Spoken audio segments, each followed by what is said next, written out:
On behalf of our partner organizations, the Niagara Industrial Association, the Niagara Home Builders, Niagara Construction Association, the Niagara Association of Realtors, the Chambers of Commerce for Grimsby and District and Lincoln, thank you for joining us for the 2022 State of the Region Address recorded here at Balls Falls Conservation Area, presented in partnership with PenFinancial Credit Union. This year, it is a hybrid event with over 300 people tuning in virtually right now and just around 120 of us here in person. Thank you for being with us. We never take it for granted. My name is Mishka. Yes, it's wonderful.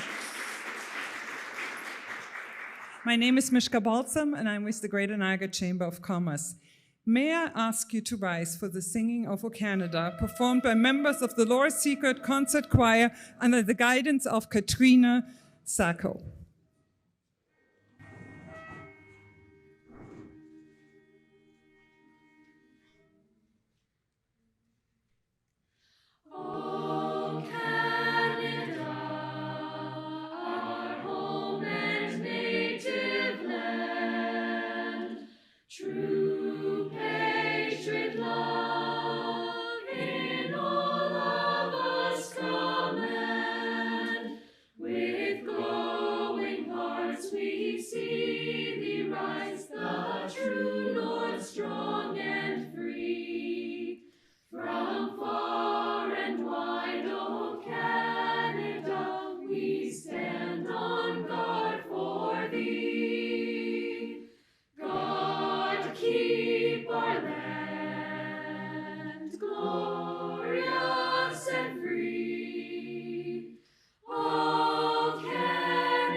Thank you so very much. I don't know about you, but whenever I hear young voices singing or expressing themselves, I know why we come together for a dialogue like we're going to have today. Let us start out by acknowledging that the land on which we gather is the traditional territory of the Anishinaabe and Haudenosaunee people. We recognize and deeply appreciate their historic connection to this place. We also recognize the contributions of Métis, Inuit, and Indigenous people, both in shaping and strengthening this region in particular, and our province and our country as a whole. I would also like to take a moment to express our solidarity with Ukrainian people and the Ukrainian business community during these very tragic times for their country. Canada has the most Ukrainians outside of Ukraine and Russia, and we're all affected by what happens, especially those with close ties. It is my honor to acknowledge Niagara's municipally elected officials who are with us in person today.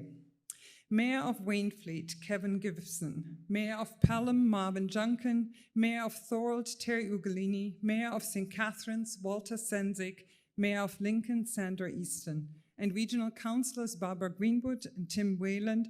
Especially, I would also point out that Robert Foster, Regional Councillor, is with us too, and he's also the chair of the NPCA. Thank you for all that you do for the community.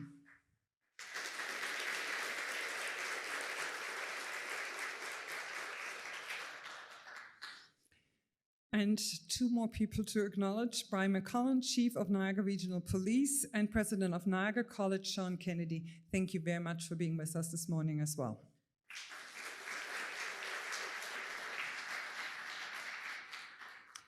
A day like today is only possible because of the organizations who have chosen to partner with us and who are by our side. It is my honor to acknowledge our title sponsor, PenFinancial Credit Union, Ridley College, Walker Industries, Electra, Deloitte, Niagara College, Niagara 2022 Canada Summer Games, Forrest Woodhead Wealth Management Group, National Bank Financial Wealth Management, our host venue, the Niagara Peninsula Conservation Authority, Newstalk 610 CKTV, Move 105.7 in your TV. Our thanks to all of you.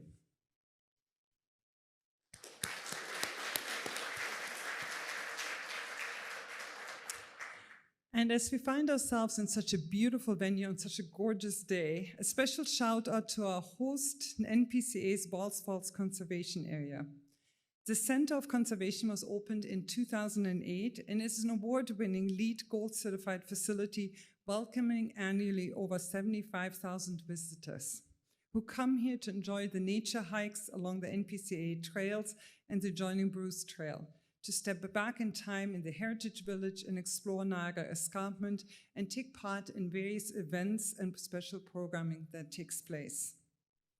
Balls Falls and NPCA's other 40 conservation areas offer many recreational opportunities that support regional tourism, and as they encourage people to get outdoors, be active, be well, and appreciate nature.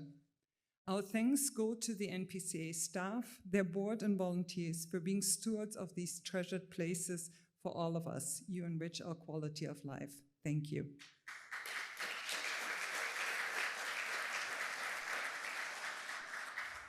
And a few housekeeping items for those of us who are here in attendance and in person. Face masks will be required for all guests in attendance. Please note that the restrooms and water bottle refill stations are located just outside of this room in the atrium, and emergency exits can be found to the left and the right of this room. And our code of conduct prohibits you from rushing to the front and striking any speaker.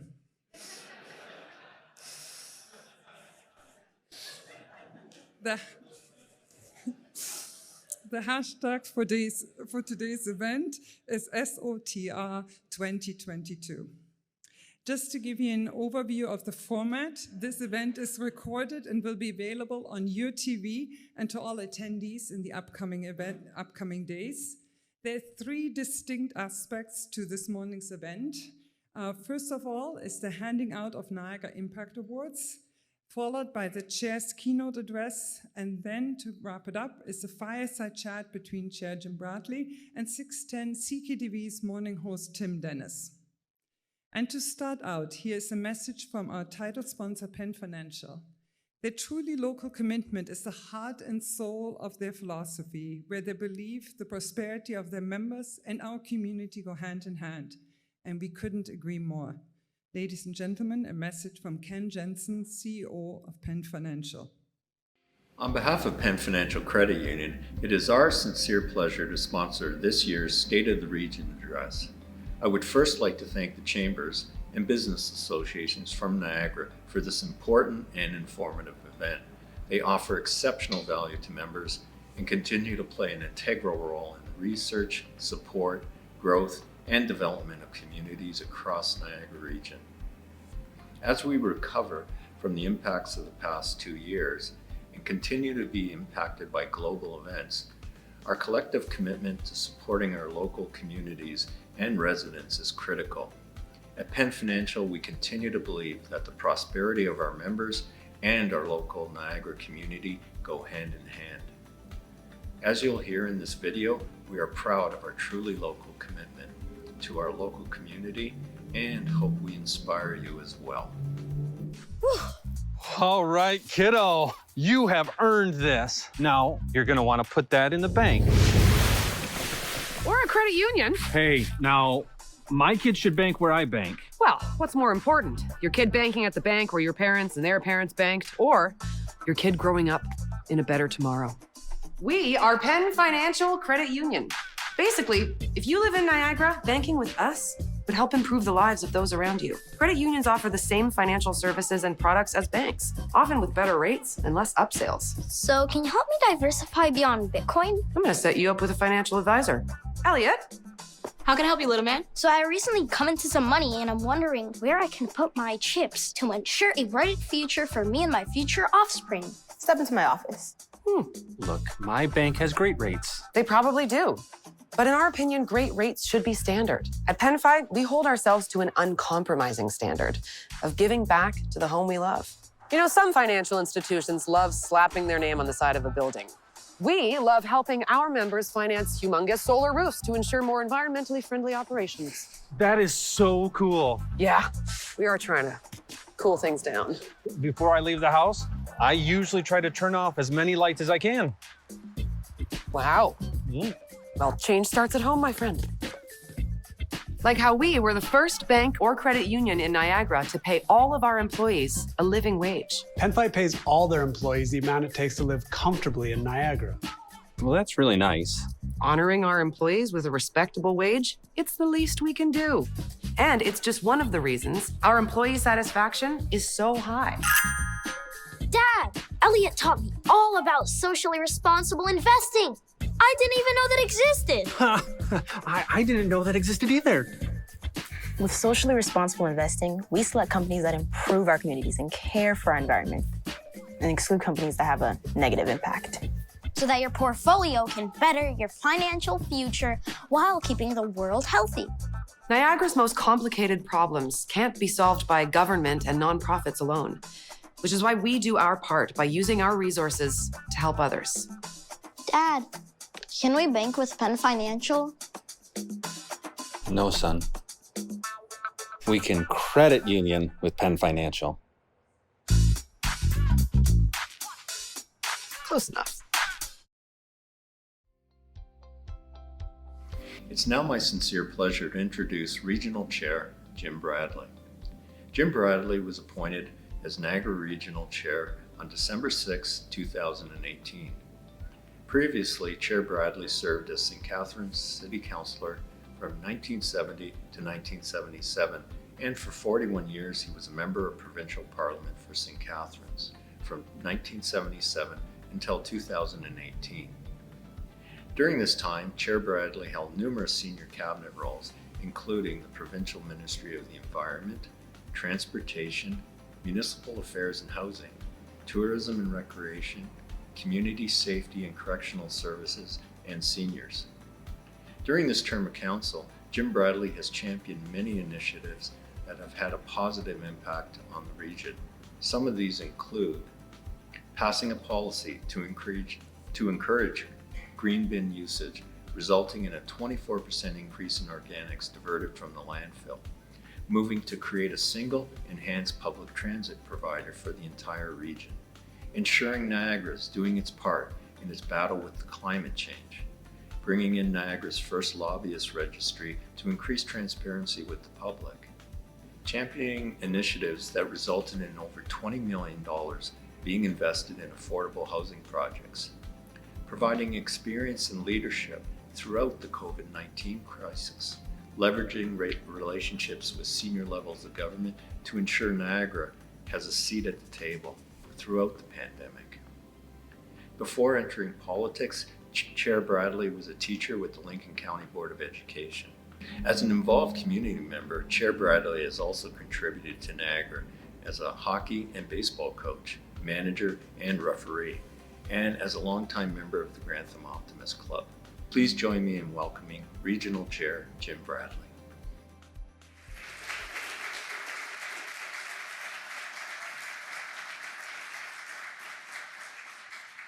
Well, first of all, ladies and gentlemen, thank you very much again for that extremely kind introduction today.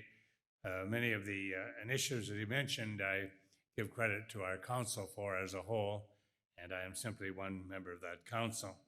I want to assure you, first of all, that I'm not going to have any jokes. Having watched Sunday night, What Happens When You Tell a Joke, I had one actually for Mayor Senzik, but I recognize, I know that Mayor Senzik has a good left hook, so I thought it better of making any joke about that. Also want to mention the choir, first of all. They are very good. I'm familiar with the Lower Seacourt Choir. Over the years, they've had some outstanding performances in many venues. And I'll give a plug for Lower Seacourt right now. They're not where I'm going to, but the play Mamma Mia at long last is going to be presented in the month of May at Lower Seacourt Secondary School. And I suspect some of the students who are part of the choir might well be part of that production. I was pleased to see that over 140 quality nominations were submitted on behalf of the residents, businesses, and nonprofit organizations. I was moved by the stories of sacrifice, generosity, and innovation that were submitted by their friends, families, clients, and customers of those nominees. We originally had planned on naming only 3 award winners, but after careful review of the submissions, we made the decision to present 5 Impact Awards today. Refining this list was a challenge, as there were so many deserving nominees. I want to congratulate all of the nominees who continue to make a positive impact across Niagara. Staying upbeat and positive was challenging in our recent past, and these nominees and winners should be proud of what they have done for our region and beyond our borders. While I cannot describe all that these individuals have done, I am pleased to announce the following winners. The contributions of this year's business category winner are well known to our community. As a grassroots community leader and positive motivator, Dan Giancola and his team at BTO Performance have spearheaded consistent Give the Boot To campaigns, which have helped to raise tens of thousands of dollars and new equipment for local nonprofit, disease-related campaigns across the region, and in doing so has helped raise public awareness for many worthwhile causes. Like so many of our local businesses who were forced to adjust their operations during the pandemic, BTO Performance quickly pivoted to offer free online personal training and motivational support services to local residents and their global community of online followers, helping to ensure everyone was able to maintain their physical and mental health during these challenging times. I would like now to call upon Dan Giancola of BTO Performance to come forward and accept the 2022 Niagara Impact Award for Business. Dan.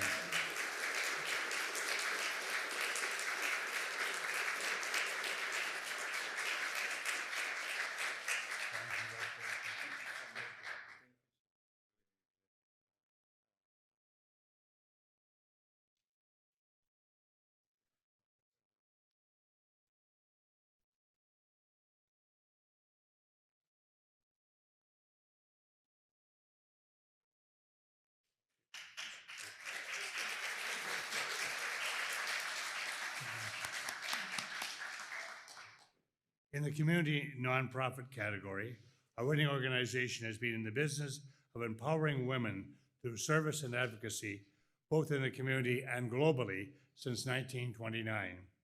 Zonta Club of St. Catharines actively supports organizations and individuals that assist women and children locally and abroad, and serves our community through their partnerships and fundraising efforts. Zonta Club members organize and participate in vigils for ending violence against women and assemble hundreds of birthing kits for third world countries each year. In addition to all their advocacy work, the Zonta Club awards scholarships to youth who are studying public affairs, public policy, and community and global organizations, as well as those pursuing business, undergraduate, or master's degrees. Virginia Vickers, President, will be accepting the award on behalf of this worthy organization, and I invite her to come up now to accept the award. Please join me in congratulating Zonta Club of St. Catharines.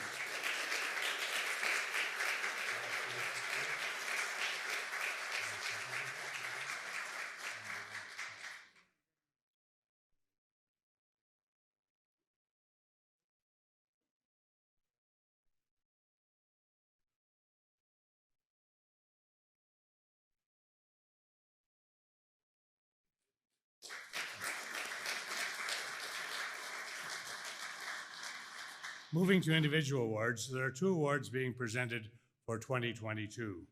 The winner of this year's 2022 Niagara Impact Award for Youth is 16-year-old Niagara Falls resident Katie Ann Wolfenberg. After collaborating with local businesses and collecting funds to purchase a commercial barbecue, this young resident planned and coordinated community barbecues to help feed those less fortunate. Through her volunteer work with the Grow Community Food Literacy Center, Katie Ann later donated the barbecue to them for future community gatherings. Katie Ann can often be found at local markets, where she works to raise awareness and funds to help support the most vulnerable members in our community. Katie Ann's initiatives have served as a model and inspiration in our community, and are helping to inspire many other young people to volunteer and contribute to society in meaningful ways. Please join me in congratulating Katie Ann Wolfenberg as she makes her way up to accept the 2022 Niagara Impact Youth Award.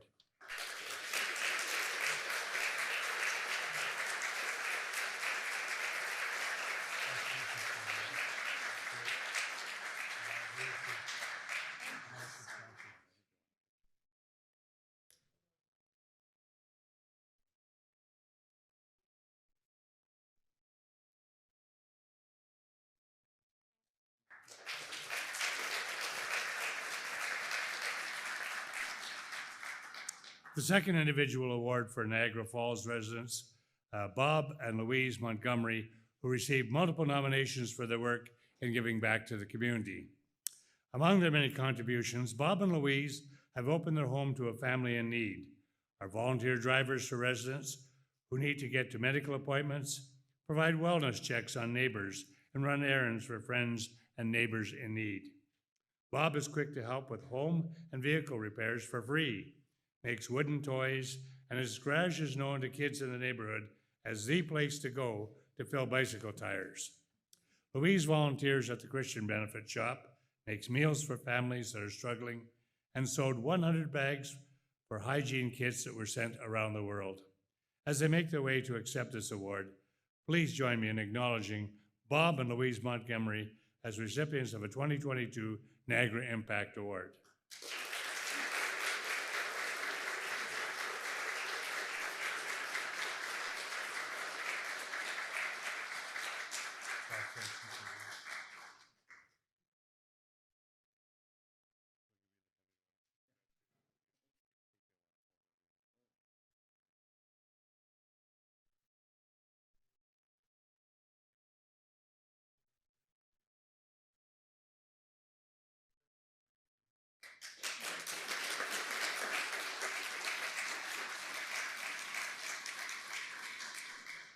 Our final award winners need little introduction. The Community Leader Award is being presented to Chris Sinclair and Adam Shields for their work in raising hundreds of thousands of dollars through the Niagara Golf Marathon.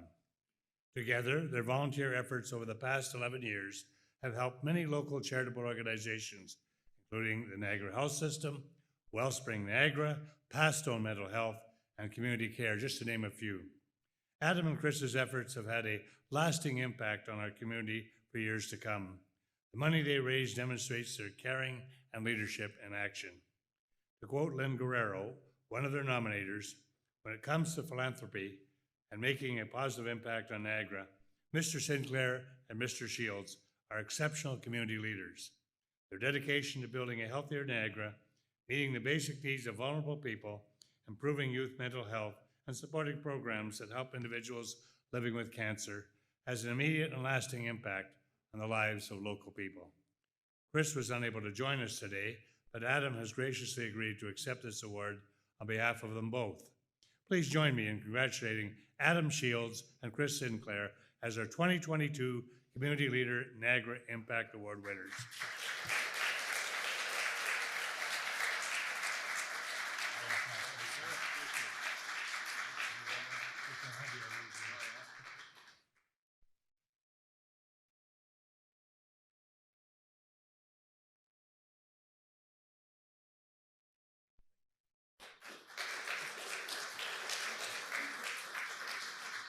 Thank you.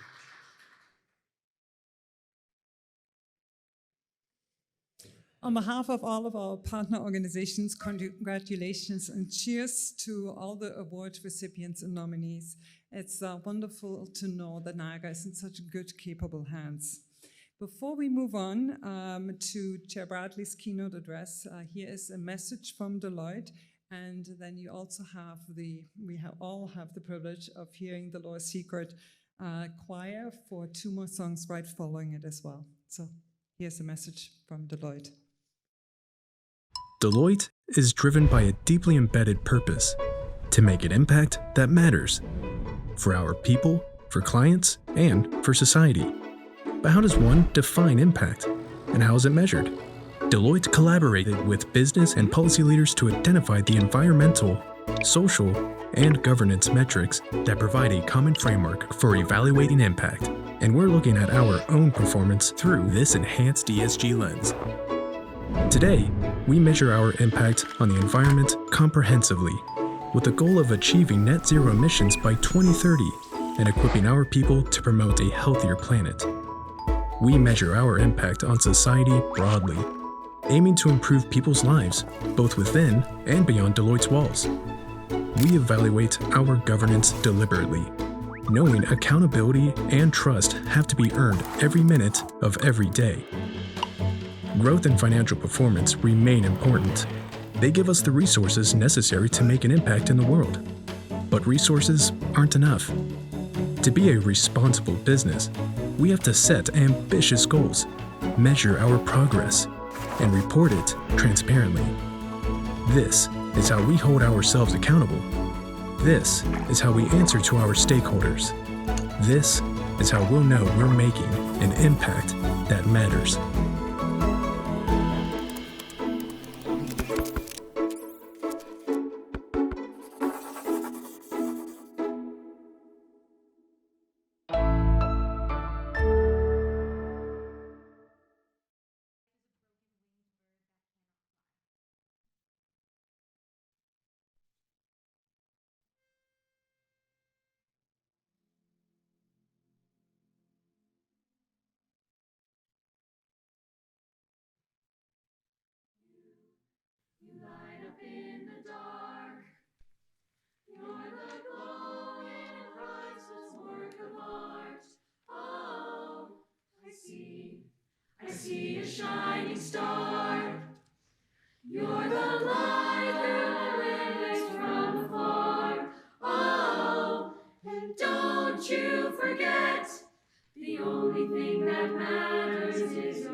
It's time to think about what it means to be from Niagara.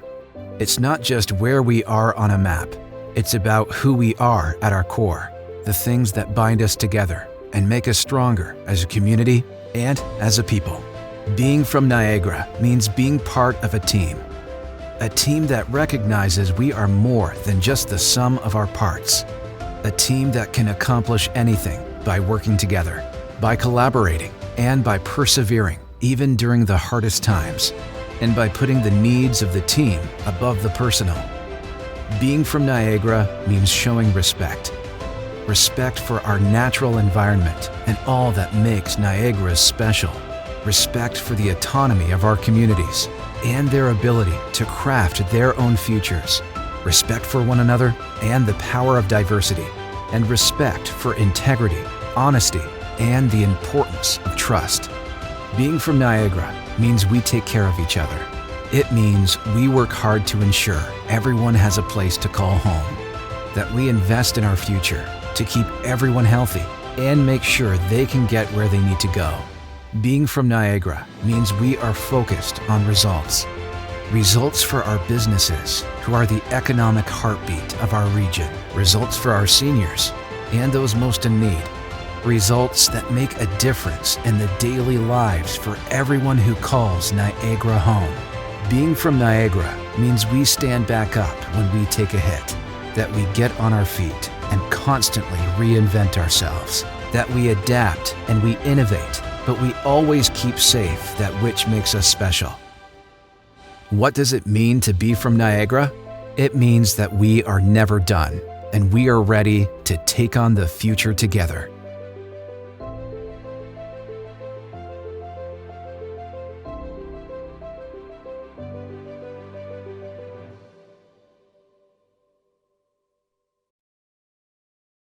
See that video once again. It certainly does capture what we in Regional Niagara are about. Good morning to all of you, those of you who are here in person. It's nice to be here in this particular nice setting, but also those who are joining us virtually.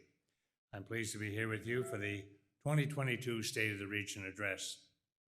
While watching that video, I think about the importance of teamwork and the importance of respect. I think about how those two things help to define our region and this term of council. I think about how those attributes are helping us to see successful results right across Niagara. I want to thank you for taking time out of your busy schedules to join us today. And I also want to thank the Greater Niagara Chamber of Commerce, as well as the sponsors at PenFinancial Credit Union for once again partnering to produce this particular event. Of the countless speeches that I would deliver during a year, the State of the Region is among the most important, as it affords me the chance to communicate directly to Chamber members from across Niagara. Our local businesses make up the economic engine of our community, and it is crucially important for the public and private sector to work closely together. It is vital that we operate as partners and allies as we continue to rebuild our economy and forge a path forward together. Before we focus our attention at home, we should first reflect upon the resolve of the Ukrainian people. We stand with Ukraine, as well as the proud Ukrainian community right here in Niagara. While the unprovoked and brazen attack on Ukraine will have a lasting impact on the innocent people of that independent and democratic nation, it is inspiring to watch Ukraine's defiance and courage through exceedingly challenging times. Our hearts go out to those most affected by this senseless act and the Ukrainian people here in Niagara who continue to take steps to support their former homeland. Back in Niagara, few would disagree with the fact that the pandemic has really dealt us, I would call it, an exceptionally challenging set of circumstances that are truly unprecedented for those who reside in this era. We mourn the lives we lost during the pandemic and the long-term impacts on relationships, mental health, and the economy. But while the last 2 years have been hard, it is important to remember that Niagara did not quit. Instead, our businesses innovated and pivoted. Your government listened and responded. Individuals stepped up to take care of their neighbors and showed all of us what it means to be part of a strong and resilient community. The pandemic has forced us into a once-in-a-generation challenge, filled with incalculable loss and pain, but it has also been a source of profound inspiration, opportunity, and hope. The circumstances of the last 2 years have brought out the best in many of us, and I'm confident that we will have a stronger, more compassionate community as we move forward together. In the past, I have avoided commenting on the legacy of turmoil we inherited from the previous term of council. I always wanted to focus on the positive and focus on our future. But I think it's worth remembering how far we have come and the role that this regional council has played in getting us where we are today. In late 2018, the region was on the front pages of the newspapers seemingly every day and for all the wrong reasons. We were patiently awaiting the results of a highly contentious report from the provincial ombudsman and the hiring of the previous CAO. The Niagara region had recently been recognized as Canada's most secretive municipality by the Canadian Association of Journalists. Senior staff and departments across the region had departed and morale was at an all-time low. Many councillors, including myself, ran on a platform of transparency. We campaigned on a promise to restore the reputation of the region and to reverse the mistakes of the past. I'm honored to work with a team of councillors who took immediate action to set a new tone and reestablish Niagara Region's character and standing in the community. Upon being sworn in, we took steps to create policies that will safeguard future hiring practices and help protect the region moving forward. We restored our relationships with the media, even going as far as passing a motion that I championed to support our local newspapers, radio stations, and television outlets. We hired key staff in a number of areas, including the Chief Administrative Officer, following a process that was beyond reproach. But we did not stop there. This council brought in Niagara's first lobbyist registry, ensuring the public can have a better understanding of who is endeavoring to influence public policy and how your dollars are spent. We approved a whistleblower policy, so our staff have an avenue available to them to report issues and concerns. Staff are now formally protected and encouraged to bring their concerns forward without fear of reprisal. We held ourselves to a higher standard, ensuring council's behavior reflects the highest integrity and what you deserve from your elected officials. The outcome of these efforts have been substantial and noticeable. Regional Council is not making front-page news across the country for mistakes and cover-ups. Our reputation has improved in the eyes of other levels of government. And more importantly, that same reputation seems to improve with our constituents. So how did we get here? It took all of Council working together as a team with a singular vision to restore and rebuild the region. When I think of the team at Council, I'd be remiss if I did not pause to recognize that a member of our team, the late Sandy Bellows, played an important role in helping us achieve many of these successes during her term on Council. I know I speak for all of my colleagues when I say that her presence is missed in the chamber and a void is left by her passing that will be felt throughout the Niagara region for some time. But Council's accomplishments were not limited to governance and reputation. Despite the impacts of COVID-19, Regional Council, as a team, continued to make significant strides. We were never deterred nor distracted by the pandemic. We pivoted, we refocused, we never stopped working for you. We made direct investments into your health. As a council, we invested an unprecedented $55 million into the construction of 2 new hospitals, despite the fact that such investments are outside our core mandate. Council continues to do its part to ensure that you have access to the health care you deserve. We invested more than $175 million into the redevelopment of 2 of our long-term care homes. These homes will be world-class facilities, attracting private investments nearby, creating a healthcare hub with affordable living options. This term of council has also made history. Just last December, we showed bold leadership by voting to create a singular provider for public transit in Niagara. The decision of this council will change the landscape of Niagara for decades, benefiting passengers, environment, and the economy. The progress we made on transit will be part of Council's lasting legacies, and I'm pleased that all of Niagara could come together to do what was right. For 2 weeks this August, thousands of Canadians will come to Niagara to celebrate sport, culture, and all that we have to offer as part of the 28th Canada Summer Games. We've made substantial investments as part of the Games to ensure they will have a lasting legacy. In addition to the Walker Sports and Abilities Centre located at Brock University, or the Henley Rowing Centre, every community in Niagara is benefiting from the game-related investments totaling more than $119 million. These facilities and the economic boost we will experience from the Games will have a lasting impact on Niagara for generations, and I encourage everyone to find a way to participate this August. It is my hope that the Games will serve as part of Niagara's reintroduction to the rest of the country, a signal to Canada that we are open for business, and we are ready and eager to play host to visitors from each province and territory in Canada. And as a team, Regional Council put Niagara's environment first. We passed policies that drastically increased the use of the green bin. This single decision resulted in a 24% increase in organics collected. When tallied, 12,000 additional tons of garbage, or the weight of nearly 1,000 school buses, was diverted from our landfills in our first year alone.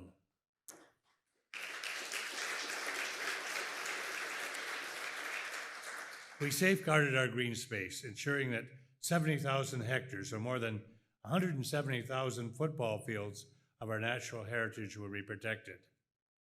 I championed a motion to hire Region's first manager solely dedicated to tackling the impacts of climate change in Niagara.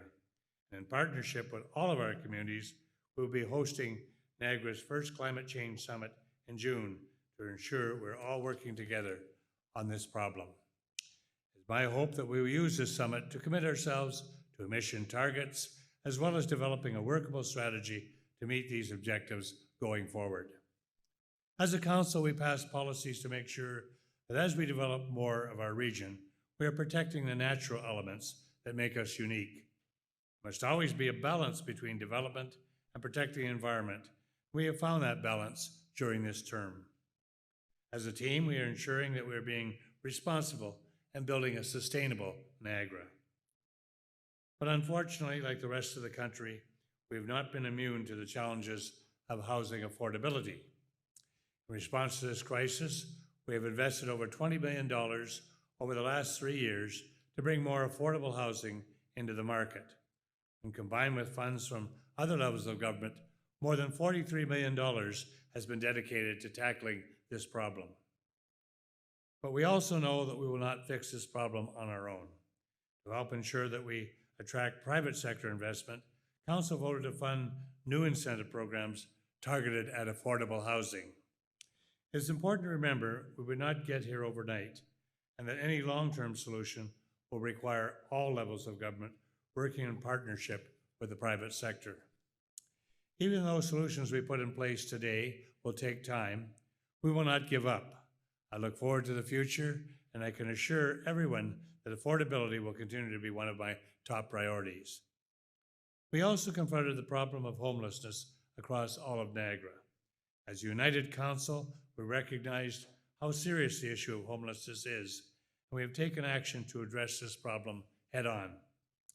Studies show that we are the second most heavily invested region in Ontario in regard to homelessness, illustrating our commitment to making sure everyone has a place to call home. We have been innovative, taking advantage of pandemic funding to leverage millions from the senior levels of government to build new shelters that offer best practice service. These new facilities are staffed by professionals, and they are getting results. Since the beginning of the pandemic, our staff have ensured dozens of people who've been homeless for years now have a home. This shift in approach is making a measurable difference in the lives of some of our most vulnerable residents. We also acknowledge the ongoing challenges presented by the opioid crisis. Sadly, every month in Niagara, and this is not exceptional to Niagara, but 13 people die as a result of their opioid use. And this does not account for the hundreds of calls that our paramedics respond to and those who are treated in hospital. The region, in partnership with the police, local municipalities, and senior levels of government, take every step available to combat this crisis and reduce the loss of life. We know there's more to do in regard to homelessness and the opioid crisis. We will continue to make decisions that are required to protect the community. Over the last 3 years, we have all taken a harder look at how we treat our neighbors, how we view ourselves, and how the systems we have built work for everyone. In response to powerful movements such as Black Lives Matter, for instance, we took steps to establish a diversity, equity, and inclusion advisory committee. We are committed to building policies that serve everyone. We want to make sure that absolutely no one is left behind. After the horrific discoveries of mass graves at the sites of former residential schools, we put significant resources behind building better relationships with Niagara's Indigenous communities. This was a stark wake-up call that we must do better, and the time to start is indeed now. We acknowledge there's more to do, and we are still starting some of these conversations. But you have my solemn commitment that as long as I'm regional chair, we'll be striving to form productive relationships with all groups built on trust, transparency, and open communication. On behalf of Regional Council and the people of Niagara, I want to offer a sincere thank you to our talented and professional staff. Those who choose a career in public service do so understanding that their work will make a difference, that they may sometimes be put in harm's way for the benefit of the community. Whether it is the dedicated staff in our long-term care homes who continue to report to work every day through the pandemic, or those who worked around the clock to clear our streets of snow during the January blizzard, our staff proved on a daily basis that we owe them a debt of gratitude, and indeed there are staff in many different categories. But the most defining challenge of this term of council, and perhaps for many of you, has certainly been the COVID-19 pandemic. In 2021, it was our turn to actively fight back against the virus through mass vaccination. The Niagara region, in partnership with Niagara Health, our pharmacies and family physicians, has put more than 1 million doses into residents' arms. Coordinating hundreds of clinics at dozens of locations was no small feat. Staff across the organization worked in lockstep to smoothly deliver clinics at each and every location. Since December of 2020, 91% of residents who are 18 years and older have made the responsible decision to get vaccinated. To each of you who made the choice to get their vaccine, thank you. I want to be absolutely clear, your choice to get the shot saved lives, kept thousands out of hospital, and sped up our economic recovery. Last year, we reflected on the disproportionate impact that COVID-19 had on women. And I'm encouraged to see that the federal and provincial government have reached an agreement on more affordable daycare, and the region is standing by to play their part in that transformation. I do not have to remind chamber members of the significant impact that the pandemic has had in Niagara. While I've seen other dips in the past, we have not witnessed this level of disruption, surely in several generations. But I think it's important to closely review the actual indicators over the term to see how well we are doing. At the height of the pandemic, Niagara's GDP declined by more than $1 billion, representing a 7% dip.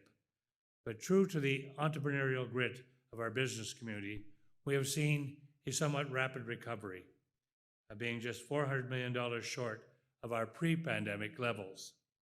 I'm pleased to share forecasts that indicate that our GDP will grow by $1.5 billion by the end of this year, representing a 3% increase compared to where we were in March of 2020.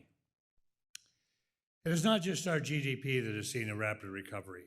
Retail sales reached $5.9 billion in 2021, just shy of the all-time high we saw in 2019. Niagara's export trade also saw incredible growth during the pandemic, where we added $1.4 billion in business, or an astounding 31% increase.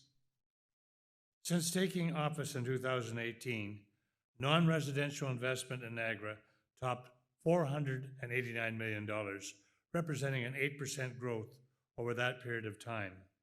I'm pleased to see this level of commercial, industrial, and institutional investment in the community.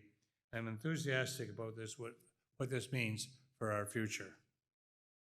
Despite the pandemic, Niagara continued to see new businesses open and thrive. From 2018 to 2021, we actually saw more than 1,500 new businesses created. These businesses are employing people and contributing to the overall economic health of our entire region. Finally, when we look at the job market, we've actually seen 4,900 new jobs added to the region. And while the pandemic had a disproportionate impact on women, we've seen female employment grow by 5,100 jobs since 2018. We know there is pent-up demand for hospitality and tourism, and no one is better to host that than we are in Niagara. I'm confident that as we continue to get close to a state of normal, we will see our tourism sector return in full force, and they're determined to do so. While we're not completely out of the woods, these figures illustrate that Niagara is well on its way to recovery, and I'm hopeful for the days ahead. Even though we had extraordinary successes this term, some of our plans have experienced delays. Looking forward, we'll have many opportunities to capitalize on our progress and continue to reinvent Niagara and build upon the momentum of the last 4 years. I'm focused on continuing to work with my colleagues on council, members of the public, and our business community to build a vision for Niagara together. I believe there is strength in diversity, and that my role is not to dictate direction, but to ensure everyone has a voice. The pandemic illustrated the importance of healthcare and the importance of medicine.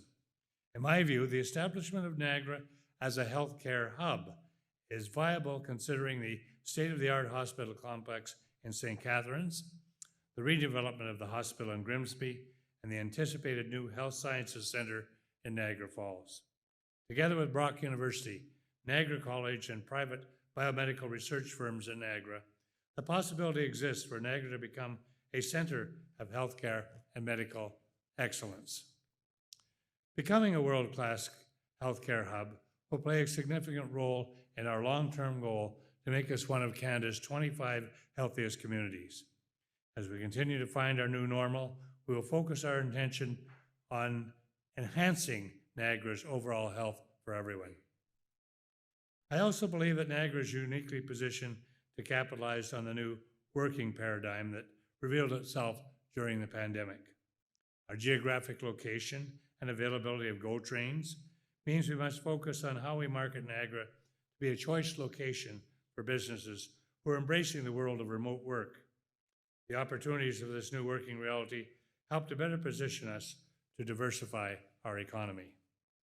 While Niagara's tourism industry remains a dominant economic force and will continue to contribute to our success, the realities of COVID-19 have revealed how vulnerable our region can be. So just as we were compelled to seek other economic opportunities when our auto industry faced challenges, we are again faced with the need to find more diversity in our economy. This does not mean that tourism will shrink in importance. It means that while we maintain a solid tourism sector, we should seize the opportunity to add to this strength by encouraging investment in additional areas of economic activity. It also bears mentioning that our quality of life, proximity to large urban centers, and relatively competitive cost of living will help position us to take advantage of the new realities of work. The pandemic and recent transit announcement illustrate how well the region and local municipalities can work together. We need to continue to find ways to eliminate any redundancies, reduce red tape, and ensure that municipal administration is as lean and efficient as possible. Looking at next term, I will establish a task force and partnership in Niagara's 12 communities dedicated to bringing back recommendations by the end of the first quarter of 2023 for consideration by Council. Finally, the issue of food security has never been more at the forefront in people's minds.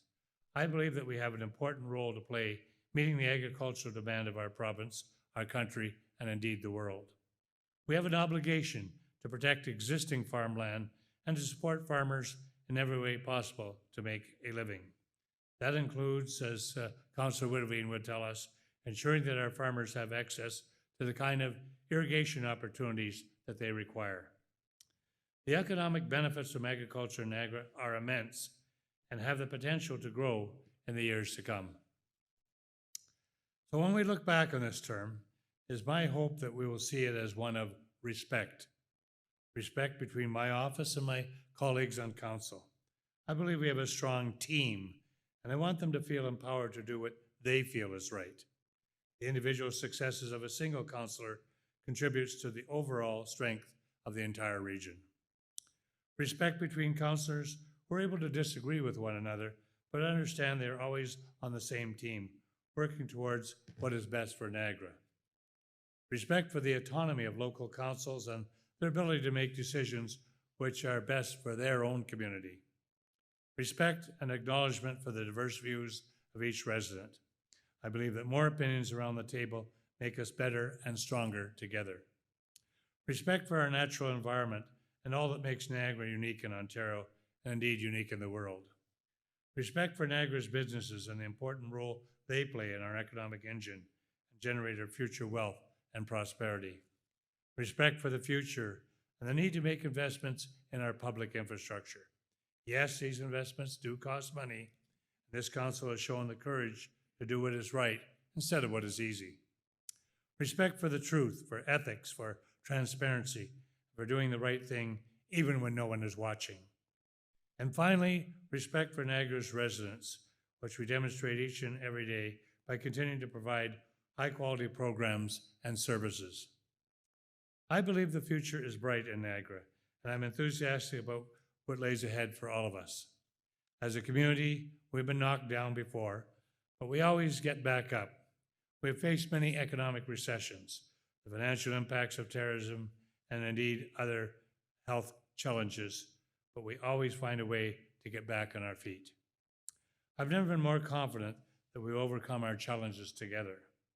Serving as regional chair has been one of the great honors of my life and is a position I continue to take very seriously. Niagara is a community that has demonstrated time and again that when we work together, there's nothing we cannot accomplish. I believe that we can rise to the occasion, match our problems, and be equal to our opportunities. I'm confident that our best days are still ahead of us, and you have my commitment that I will do everything in my power to ensure Niagara reaches its full potential, and we will do so in the spirit of collaboration and partnership. Thank you very much.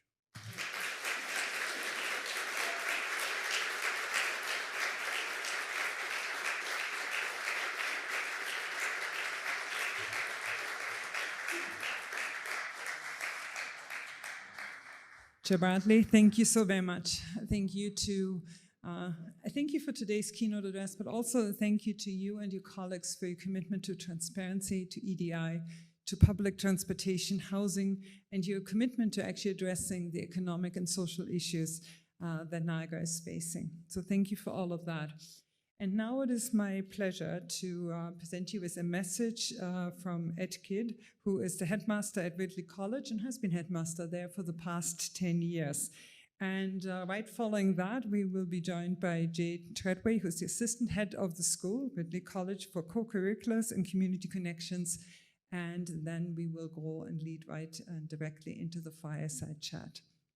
Thank you.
Good morning and greetings from Ridley College. My name is Ed Kidd. I'm the headmaster of Ridley, and on behalf of our community, I would like to thank the Greater Niagara Chamber of Commerce for hosting today's State of the Region. And also I'd like to congratulate Regional Chair Jim Bradley on all that has been accomplished in the past year and all that we can look forward to in the future.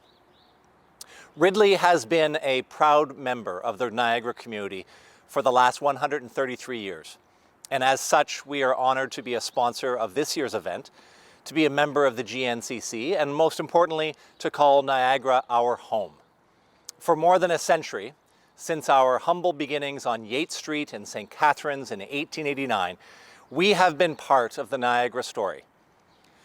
We've gone on to establish ourselves as a globally recognized independent school, and indeed, Ridley has been educating students from Niagara for generations and preparing servant leaders to give back to this community and to contribute to the dream of a flourishing and vibrant Niagara. Like the Niagara region and the many businesses that call it home, Ridley has proved itself to be resilient throughout this pandemic. Indeed, we have emerged stronger than ever with an exciting new chapter ahead of us. Today, we stand as a global learning community comprised of more than 700 students from junior kindergarten to grade 12, more than half of whom reside right here in Niagara. The rest of their peers come from other regions in Ontario, from most Canadian provinces, and from over 60 different countries around the world. Each September, we welcome over 200 new families to Ridley and to the culture and the tastes and the businesses of Niagara. Along with our standing as an IB World School and an International Baccalaureate World School, we offer this generation of Niagara students a truly global education that is distinguished by diversity, a profound sense of belonging, and a commitment to service.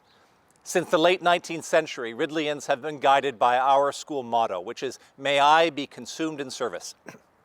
This commitment continues today with the work that Ridley students and faculty and staff do annually to support charitable causes across the region and to help make ours a more generous and a more caring community.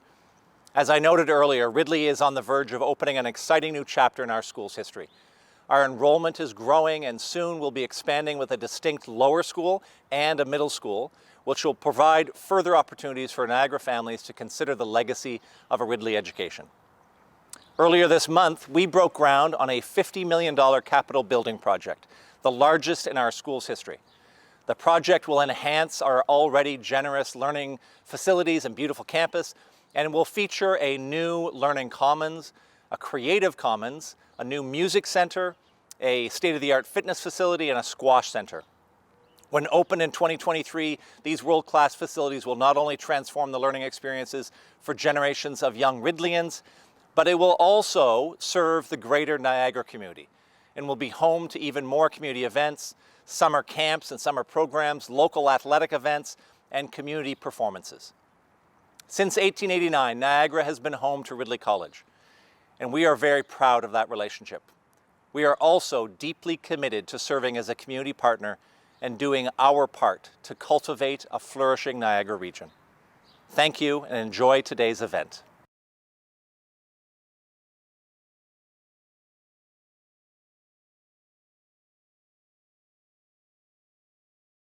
Well, good morning, Niagara, and on behalf of Ridley, it is my honor to introduce you to our fireside chat moderator, Mr. Tim Denis. Tim brings over 50 years in the entertainment business to the air as a talk show host, singer, actor, director, and songwriter.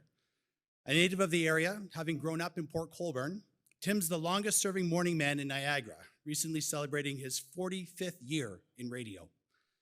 He began his radio career in Simcoe at CHNR and moved to stints in Kitchener, Welland, QRFM, and CHSC in St. Catharines, and WAIR, Traverse City, Michigan, before returning to his home where he's been waking Niagara up for over 35 years.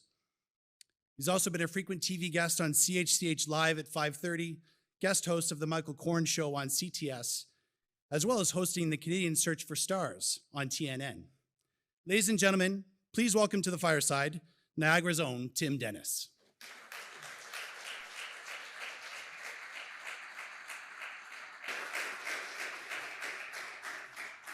Wow, How long has Ridley been part of Niagara? Yeah, Jim and I were in school in that year. We were both there. This is so nice to see faces out here again, isn't it, Jim? This is wonderful. And if I haven't said hello to you, it's because I've forgotten what you looked like over the last 2 years. Everybody's been kind of saying, hi, it's me, kind of thing. Yeah, so that's true. welcome to our Flowerside chat. I can remember many years ago, Jim, the state of the region addresses were handled basically by, you sent out a press release and it came out by mail, not you personally, but it came by mail. That's how long ago things changed. We, these days, of course, with all of the technology we have, we're live streaming, we're talking about the region as a whole. And in those days, basically, the state of the region address was, you know, we've lowered your taxes and we've fixed the following roads. That was the end of the address. That was the press we got. We're so pleased to be with you to talk about all of the issues that you brought up. Now, I have to point out, they've told us we have 30 minutes. I've worked with Jim long enough to know, and I've had him on the air many times when my slots in the morning tend to be about 6 or 7 minutes long, which generally with Jim means, how are you? He answers and the 6 minutes is gone. So we've got to keep it to 30 minutes. We have a number of questions that have been asked by members of the GNCC and other members of the community. So I want to bring those to you right now, Jim. And some of these may be a little bit repetitive in terms of what we heard on the state of the region, but I think we could go back and be a little bit more in depth. So let me begin with this one. The first question has to do with, you're not running for the federal leadership of the Conservative Party? No, I've not. All right, we'll get that one out of the way right off the bat. They've not asked me to do so. Outside here, this wonderful facility here shows us what wonderful conservation and wonderful facilities we have here at Balls Falls. Our first question actually has to do with our natural environment. It has to do with development and balancing development and our natural resources. Provincial plans call for more development, and our growing population and our housing crisis speak to this need as well. Can we balance the need for development with the preservation of all we see around us in this natural environment? Tim, I really believe that we can, and I've often heard people say that you cannot have both protection of the environment and development at the same time. I've rejected that notion. I've seen too many examples right across the province, across the country, where you have both good development taking place and the protection of the environment. If you think of it, there's certain rules that we must follow. The provincial legislature a number of years ago passed the Greenbelt Act. So the Greenbelt indicates where we cannot develop in Niagara. But there are a lot of spaces in Niagara to develop. And we have a top-notch development community itself. Great builders of residential, of commercial, of institutional buildings in this area. And at this present time, we are going through what we call the official plan of the Niagara region, consulting people in this room, consulting all who have an interest in it. And through that process, I think you will find that we find the good balance between development and not. Think of Thorold, for instance, which is now one of the fastest growing communities in all of Canada. Yep. And applause for Thorold. Keep it down, Terry. Thank you. And the fact that they're not destroying land around them. They are carefully planning and utilizing land that's appropriate for development. Our development community itself is now cognizant of ensuring that they're not disrupting the natural environment. So between the provincial rules that are available to us and that stipulate how we must grow, I think it's certainly possible to do so.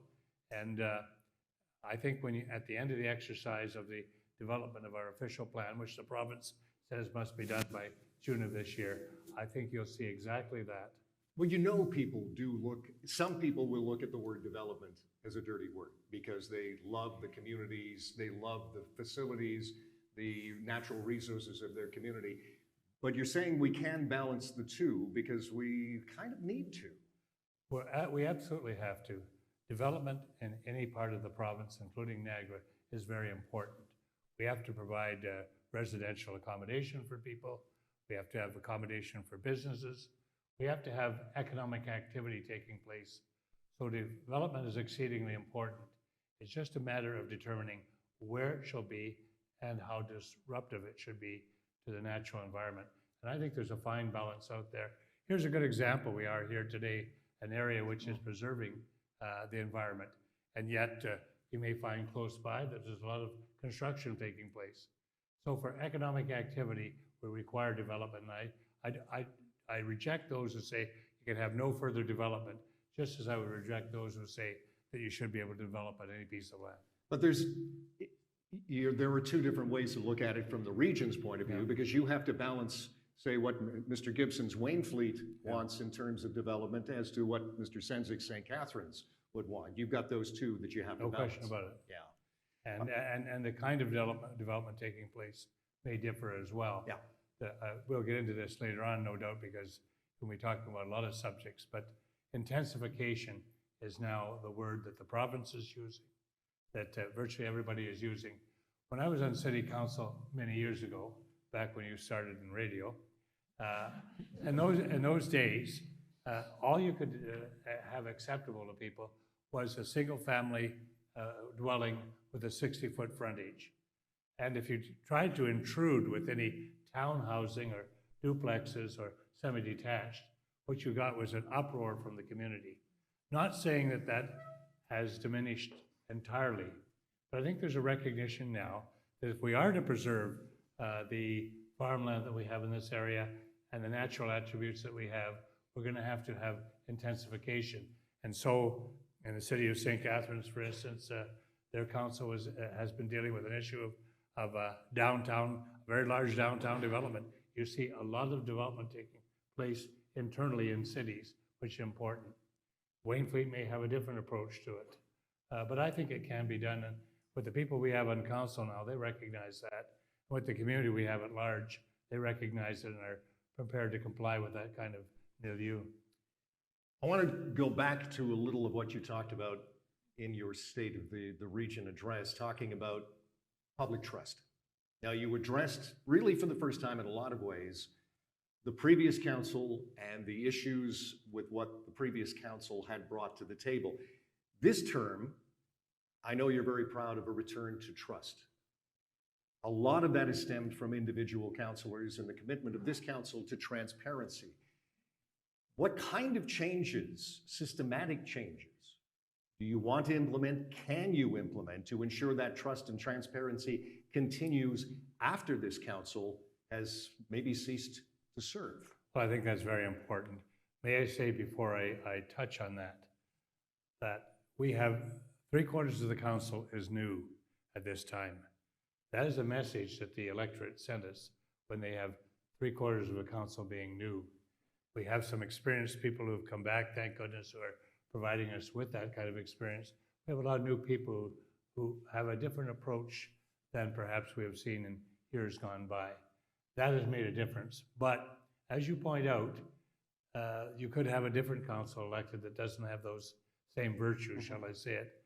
What are we putting in place? Well, one of the things we put in place, for instance, is a lobbyist registry. And that's thanks to Councillor Yip, who brought that forward, and Council debated and accepted that. Lobbying is quite all right in government. You come to government, you make your case, you try to persuade them of your point of view. That's quite legitimate. It's part of the democratic position. But what is needed is the fact that the public knows who is lobbying and who they're meeting with and so on. They have it the federal government, they have it the provincial government, other municipalities have it.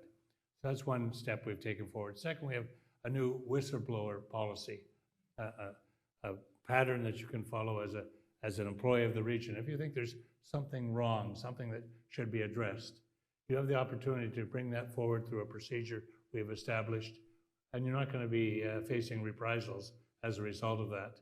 Because many people who are in any organization should be able to do that, bring that forward for us. We have an integrity commissioner system that allows when there is a a problem with the actions of members of council, there can be an integrity commissioner complaint made, and it has in fact been exercised, and the integrity commissioner, totally independent, can recommend a penalty if one is necessary. So those are the kinds of things that are going to be essential as we go forward. I want to mention as well another, and this is not to play up to you, but you'll say it is, and that is the importance of the news media, particularly local news media. I have been saddened. I have been saddened as I look across North America at the loss of local newspapers in communities that they were an institution in those communities, and they're gone, and local radio stations that are gone. Or if you look at the staffing levels at the radio station you work at compared to what it would have been a generation ago, there's no question that the federal government has an obligation to bring in rules, perhaps such as Australia or France, that would result in a better case for local business, media business as a whole, so that the advertising dollars or the result of advertising dollars going elsewhere can come back to local media. So we passed that particular resolution at council asking the federal government to do that. Because while I may not like it some days when I listen to the Tim Denis in the morning with some complaint about the region or about the regional chair, or when I open the newspaper. Well, you were listening this morning, were you? Okay. Open a newspaper and find something critical. But that doesn't matter whether I like it or not. That ensures that we will get the kind of government that we should if there's transparency, if there's openness, if there are those challenging us through the media. So those are the kinds of things I think will happen. And I must say, if we looked at the last election, there's no doubt that the coverage that took place previous to that had an impact on the ultimate results. I want to move to the last couple of years. I mean, we're sitting around here. This is the first time that we've been able to sit around by myself in a public event in the last 2 years. But the impact of what's happened, the pandemic, wasn't evenly felt, even around this room, but definitely across the electorate of Niagara, along social or even commercial lines, Jim. A lot of these impacts have highlighted inequalities, the prevalence of mental health issues, gender issues, the rise of the opiate overdose situation among the poor and Indigenous people. You brought that up in the address. And the disproportionate impact on low-margin industries like the hospitality industry that is so vitally important to the Niagara region and to the arts. When we say that we're going to build back better, that term comes up a lot. That doesn't just entail addressing social and economic divisions that already existed. How do we build back better and not ignore those issues that existed beforehand, but the pandemic has kind of exacerbated them? First of all, we look at what the impact has been on the community and recognize that. If you look at businesses, for instance, those of us on regional council have implored the federal and provincial government to provide assistance to businesses that have been impacted. The hospitality industry is one very good example, because governments have had to impose restrictions on them during the time of pandemic. And if government is imposing those restrictions, then there's an obligation on the part of government to be able to assist them to try to get through difficult times. That's the business end of it. One of the very good things that has happened, again, I welcomed it yesterday, was the provincial government in Ontario taking advantage of the federal funding now for childcare. Because women, they said this pandemic has been much harder on women than on men. And that is going to be transformational. And the social community out there is applauding it. The business community has been imploring governments to bring in a program of this kind. So that's one way of addressing that.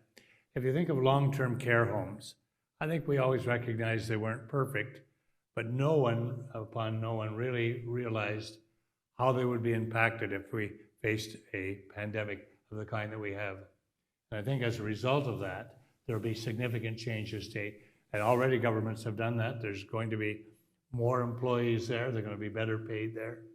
If you think of personal support workers, they didn't have the kind of recognition they probably should have had over the years.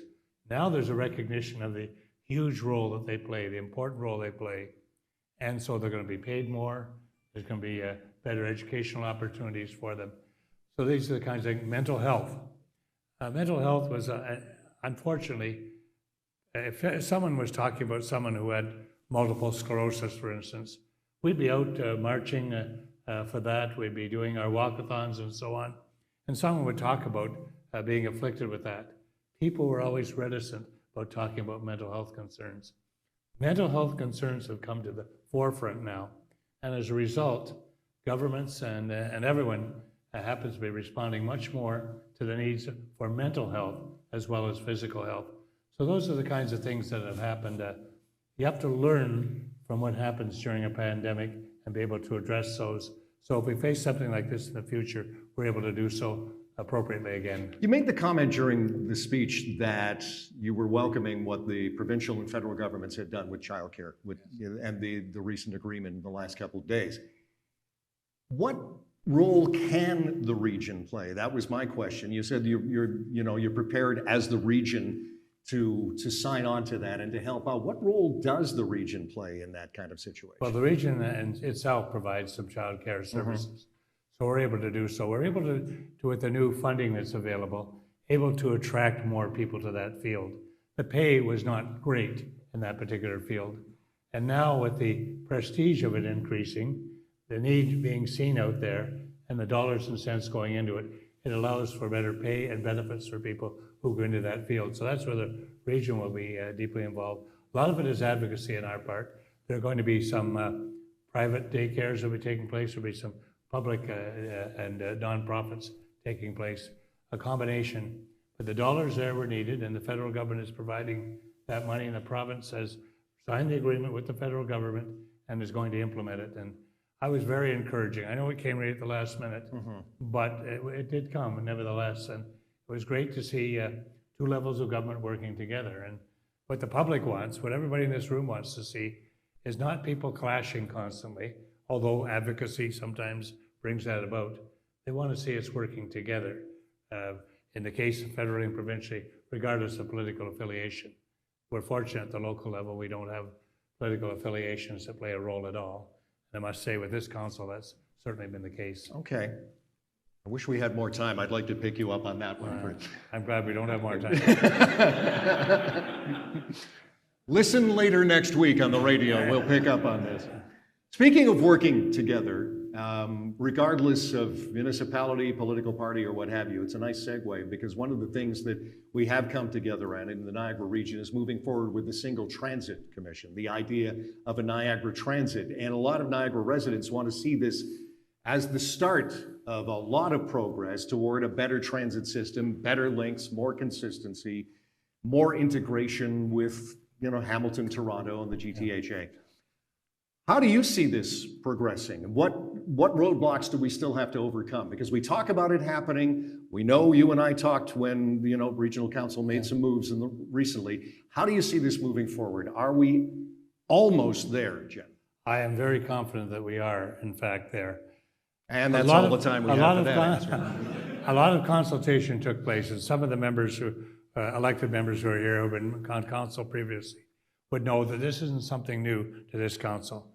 There's a lot of study that has gone into this. They've looked at other transit systems.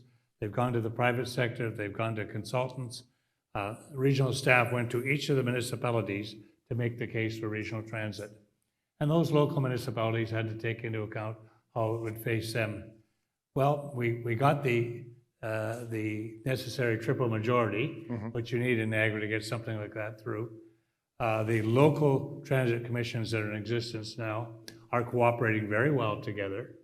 We've now established the format for our transitional commission that's there with a certain number of representatives from different municipalities. I think there's a lot of goodwill there. I think people recognize that, it's not, here once again, we have the social justice community who've been advocating for regional transit, but equally, the Greater Niagara Chamber of Commerce has said we need regional transit. And when you bring people together who both see the virtue of it, it puts a lot of pressure on elected representatives and officials to get it done properly. And I don't really see that we're going to have many challenges to it. Yes, they'll talk in the future about how many representatives might be from one area or another, but those are minor things compared to the implementation of it. And ultimately, they will be able to bring people to, when we have our Commuter Go service, which we're anticipating, to the stations there. So that will make it even better case for Go Transit commuter service here. When you say they can go to Beamsville, as I still call it, town of Lincoln, you go to Grimsby, you go to Niagara Falls, you go to St. Catharines, where there's a station. You want to have public transit that will take you there. So, Tim, I'm very optimistic that any of the small challenges that are there will easily overcome. We'll be starting this in 2023, and it will be evolving and expanding over the years. It won't save money. I'm not saying it's saving money. That wasn't the purpose of it. The purpose was to provide a better service for all the people of Niagara. We've talked about successes. We've talked about some of the things that have really gone right. I can't let you off without talking about a few challenges. Sure. These last couple of years, people have learned about working from home, something we never thought of before. And a lot of Canadians began working from home and realizing they could do that without commuting. A region like Niagara could be benefiting from an awful lot of people working in the big city and saying, I'm going to live in Niagara. I love the way of life in Niagara, but I can still do my work back in the GTA. Don't the issues like the transit issue, which has been a long time coming, and broadband internet, which is still a problem here in Niagara, stand in the way of, and the price of homes going up exponentially because of all of this? Don't a lot of those things stand in the way of a lot of people wanting to move to the Niagara region? What can you as the region do to attract them? Well, that is true, that those are challenges to be met. We have made some progress in high-speed internet, and Rob Foster, who is here as a member for Lincoln, and he has looked after that end of things for regional council, done a great job working as we bring that kind of service to us. 87% of Niagara is now covered. We want 100% covered. But more recently, we've had 5,700 additional residences are now available within Niagara as a result of about $20 million in investments that we secured from the private sector and from the federal and provincial government. So we are expanding in that area, and I'm confident, again, we will continue to see expansion of that service as we go along. In addition to that, you mentioned transportation. Very important for us. But not only do we want people to, take advantage of that, we also want businesses to locate here. Yep. And if people want to live in Burlington and work virtually here, our businesses are here. We don't want to entirely become what you would call a bedroom community, because you have a demand for services without the kind of dollars and cents you get from industrial and business taxes. So those two things are going to be important. We have something natural here. Niagara is really liked as an area. People who visit it often say, gosh, I'd love to be in Niagara because of the natural attributes that we have. The farming community, for instance, that's important. By the way, they need internet as well. It's not just the urban areas who need it. So I'm optimistic we can overcome those particular challenges, and we'll be seen as a place of the future. You heard me mention in my remarks, I think we could become a healthcare hub here in Niagara. And we've got Brock University, who does a lot of that work, Niagara College, who does a lot of that work. We have private sector entities here involved in testing and providing masks and other things. All that, some of that has happened as a result of COVID-19, for instance. So I'm optimistic that we will be the place of the future. We're also adjacent, of course, to the United States, which is helpful. Oh yeah, that's right. We are right next door.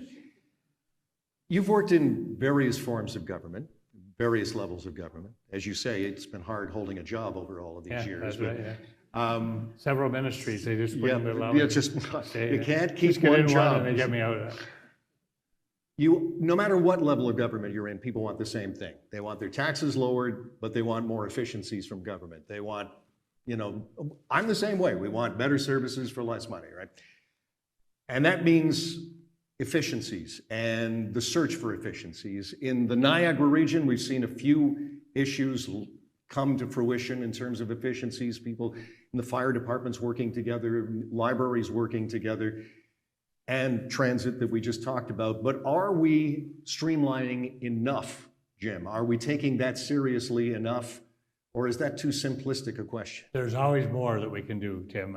Yes, we have taken those steps. Those who are CAOs in the Niagara region, Chief Administrative Officers, have been meeting on an ongoing basis, trying to identify areas where we can share services. For instance, the easiest ones, I think, are the back office services, IT, legal, communications, and so on. That municipalities, if they wanted to, could ask the region to do that or combine them. We've seen some examples of that taking place. That's one of the reasons, and COVID-19 has really been disruptive to this, but that's one of the reasons I've indicated I want to establish that initiative to have us get together as municipalities again and try to find other places. I want to caution a bit.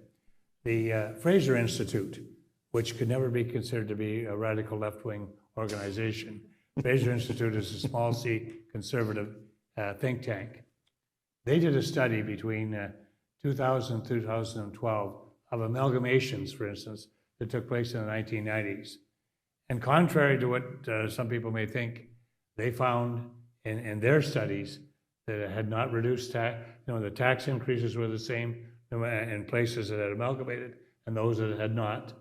And that the debt levels, there was no difference in that. So there is a purpose sometimes to being more efficient. It isn't necessarily going to save money. The city of Hamilton, for instance, when they're as a city now, they have one fire department. That did not save money. What you have to realize is when you amalgamate, everybody will want to get the same contract that the highest paid people get. That's just natural, that's going to happen. By the way, I want to say another one that was very well done. Chamber of Commerce, the Greater Niagara Chamber of Commerce, held a forum in Font Hill, and they had some excellent guests there who exploded some of these myths about what amalgamations can do and so on. And it was well done, and the presentations surprised some people. But we are looking at ways to be more efficient at all times. One of the things we want to do, for instance, for the development community, is at the local level to speed up the process of approvals. Now, you can do that. The province, by the way, is providing some funding to municipalities to hire additional temporary staff to process them, because you don't want them to cut any corners, but you do want those approvals to come faster. And that would be music to the ears of the development community out there. So that's going to be important. And the province, as I say, has said they would like to see that happen. So I think you're going to see that continue to happen. They evolve over the years. At one time, waste management was local, each of the local municipalities. We looked at it carefully as a region and said, that particular service makes more sense at the regional level. And there may be some services that the region provides that a local government will say, something, that'd be better with us, we're our own community. So that is certainly something we're moving toward, and we're always looking for efficiencies any and every way we can without diminishing services to the people at large. Jim, they gave me a list of 15, 20 things they wanted to get to. I told them we would only get to about 5 or 6, but we are out of time for this because I know we want to move along on time because it's the middle of the day for a lot of folks, and we thank you for being with us. We hope you've learned a little and we've educated a little bit. And Jim, thanks for this. Congratulations on this last term, and thank you for being here this morning. Thank you, Tim, very much. I'll be looking forward to your criticism on the radio. Thank you very much. For our closing remarks, join me in welcoming Niagara College's 6th president, who joined Niagara College as vice president of student and external relations in 2006, served as the college's interim vice president of academic, and from 2014 to February of 2020 as senior vice president of international, leading the college's global engagement in rapidly growing international activities. Ladies and gentlemen, Niagara College's president, Sean Kennedy.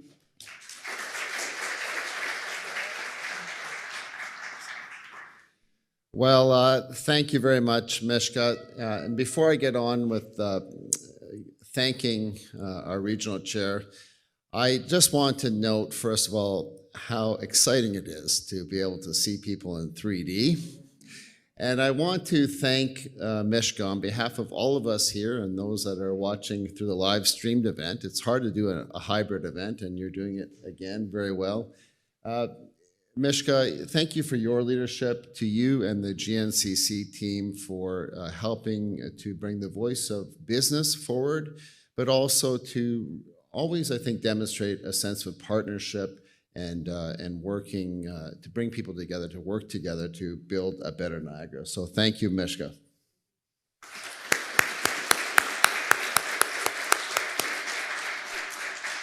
I also just want to say to Tim, it was the Tim and Jim show. I thought that was pretty good. Tim, we had the pleasure of having you as our convocation speaker in 2018. You're now, with your honorary diploma, part of the Niagara College family. But thank you for your many years of asking the tough questions, but in a fair way. Really, really appreciate all of your work. So thank you, Tim. And last but certainly not least, on behalf of all of us here and on behalf of Niagara College, it really gives me great pleasure to thank our regional chair for his extraordinary leadership in terms of public service, always thinking about building Niagara, building our communities, regardless of the level of government that he was working with and serving with. Jim, your leadership is extraordinary. I want to say, as president of a regional, a college that thinks regionally, it's such a pleasure to have seen the growth and the regional mindset that has happened under your leadership and with this regional council. What a difference teamwork makes. And as we look at Niagara College to continue to support our communities, it's so interesting for me to think about the alignment of what we're planning on doing around growing our healthcare programs, early childhood education programs, finding ways to support. We're going to be streaming through our broadcasting program the generational event that is going to be the Canada Summer Games. And then finding ways, of course, to partner. And I do want to note, in particular, from a Niagara College perspective, we were strong advocates for a long time for a regional transit system. And to get that accomplished is going to make Niagara more socially equitable, in terms of access to opportunities for seniors and for students and for workers, but also getting workers to the jobs. It supports our economy and it makes us greener. It really is a triple win. That was a long time coming, and I want to thank you, say thank you to you and to the Regional Council and to all of the elected officials for thinking regionally and getting that done. So thank you. And I have a couple of Niagara College products that I'm going to present to Jim and to Tim momentarily. Something that I couldn't do if this was just virtual. I guess I could say the bottles in the mail, but it's not quite the same. But before I do, I just to finish the thank you to our regional chair. Jim, I know that you're a big sports fan. And in your remarks, I was struck by the number of times you talked about it being a team effort of a terrific regional council, of a terrific staff at the region. And I know that is true. But for any team to be successful, it takes a heck of a great head coach. And I want to thank you for being an amazing coach for the region of Niagara.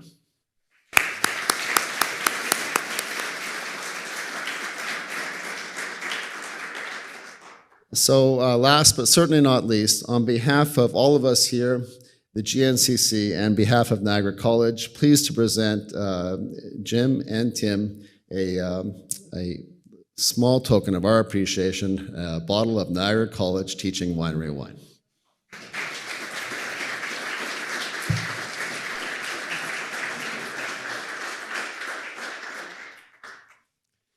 Thank you very much. Just as a wrap-up, I would like to thank again our title sponsor, PenFinancial Credit Union, Ridley College, Walker, Electra, Deloitte, Niagara College, Niagara 2022 Canada Summer Games, Force Woodhead Wealth Management Group, National Bank Financial Wealth Management Group, our host NPCA, Newstalk 610 CKDB, Move 105.7, and Your TV. And not to forget our amazing partners who've brought us all together today, the Niagara Industrial Association, Niagara Home Builders Association, the Niagara Construction One, the Niagara Association of Realtors, and the Chambers of Commerce for Grimsby and District and Lincoln. Thank you all for bringing us together.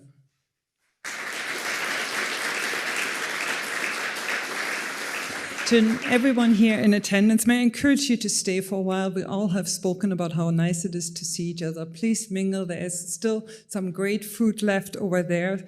And the NPCA also invited that all guests are here to enjoy the beautiful trails and scenic views in Balls Falls following the gathering. If you're interested in doing so, and if you should stay on this afternoon for a hike, please stop at the front desk to receive the gate exit code for departing. Thank you so very much and have a great afternoon.